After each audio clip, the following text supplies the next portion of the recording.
लपलो होतो म्हणून आपण वाचलो. नशीब त्या तारिणीने आपल्याला रूम मध्ये लपून बसायला सांगितलं. तारिणीने तुम्हाला रूम मध्ये जायला सांगितलं? नाव काढू नकोस त्या मुलीचं. तिच्यामुळे झालं हे सगळं. त्यांनी संधी दिली होती सगळ्यांसमोर जाहीर माफी मागून विषय संपवायला हवा होता, पण तिने नाही केलं हे. पद्मिनी काकू, कोणालाही माफी मागायची काहीच गरज नाही. का माफी मागाल तुम्ही? तुम्ही सुखरूप आहात हे महत्वाचं आहे माझ्यासाठी. पण आम्हाला काही झालं असतं तर कोण जबाबदार आहे? तारिणीच ना. त्या लोकांना शांत करायचं सोडून अजून आगीत तेल ओतत होती, अजून भडकवत होती त्यांना. हो, आधी पुढे पुढे केलं, नंतर मग घाबरली, म्हणाली आपण रूम मध्ये जाऊन लपूया. ताई ताई तारिणी रूम मध्ये नाहीये. रूम मध्ये नाही? नाही. कुठे गेली ती? बरोबर आहे, आपल्याला खोलीत बंद केलं आणि स्वतः पळून गेली. आधी पुढे पुढे केलं तिने आणि मग घाबरली. त्या गुंडांच्या तावडीत आपण सापडलो असतो ना. करेक्ट. ती म्हणाली होती ती पोलिसांना फोन करणार आहे, पण पोलीस अजून आलेच नाहीयेत. याचा अर्थ तिने फोन केलेलाच नाहीये. एक्झॅक्टली, बरोबर आहे तुझं. आपण हे सगळं डिस्कशन प्लीज नंतर करूया का? तारिणी कुठे आधी ते शोधूया ना.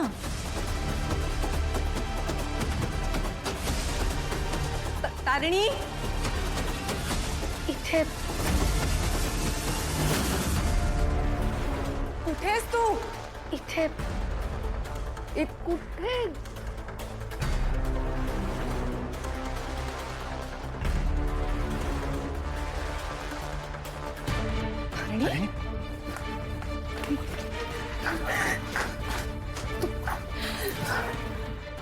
तू केस ना, तुला लागलं नाहीये ना कुठे? मी ठीक आहे. ती माणसं गेली नाही आता घरात. हा, ती माणसं गेली घरात ना बाहेर. खूप भयानक होती. खूप भयानक. खूप भयानक होती. हो, खूप. मला खूप भीती वाटत होती. मी खूप घाबरले. खूप घाबरलीस?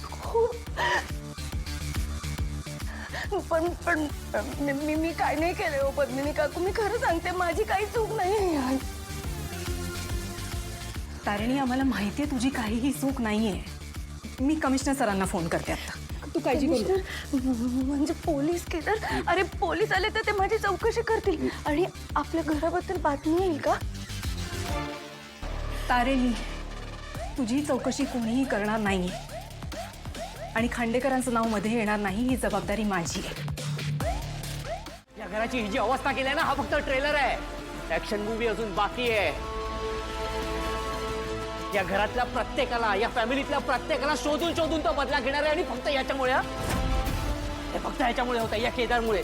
मी सांगत होतो याला घरात घेऊ नका म्हणून त्याने वाट लावली सगळी. केदारची यात काहीच चूक नाहीये.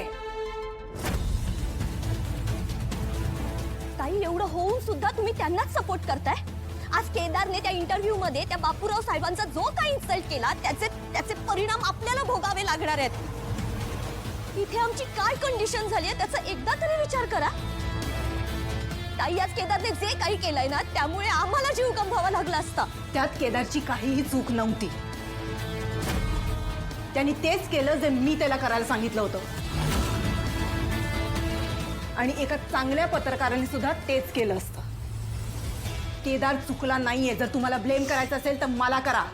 बोला, आहेत काही प्रश्न? कमॉन.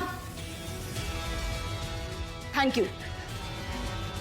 केदार, आपण हिला रूम मध्ये घेऊन जाऊया. हिला आरामाची गरज आहे. हा,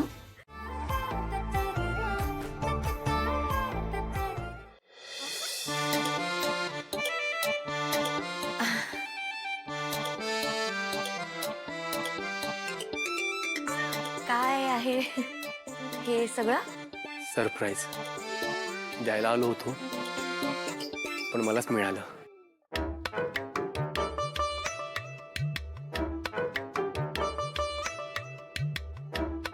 केला कचरा. युवी, बघ ना, तू किती प्रेमाने माझ्यासाठी हे रोजेस आणलेस आणि ह्याने ना सगळं स्पॉइल करून टाकलं. हे सगळं मी आणलंय. I know. मूर्ख आहेस का? काय नाही आणले मी. माझ्यासाठी हा रोजेसचा बुके नाही आणला मी काय तुमच्यावर काय बालिश आहे का इम्पॉसिबल आहेस तू अगं हिला काय झालं आता येस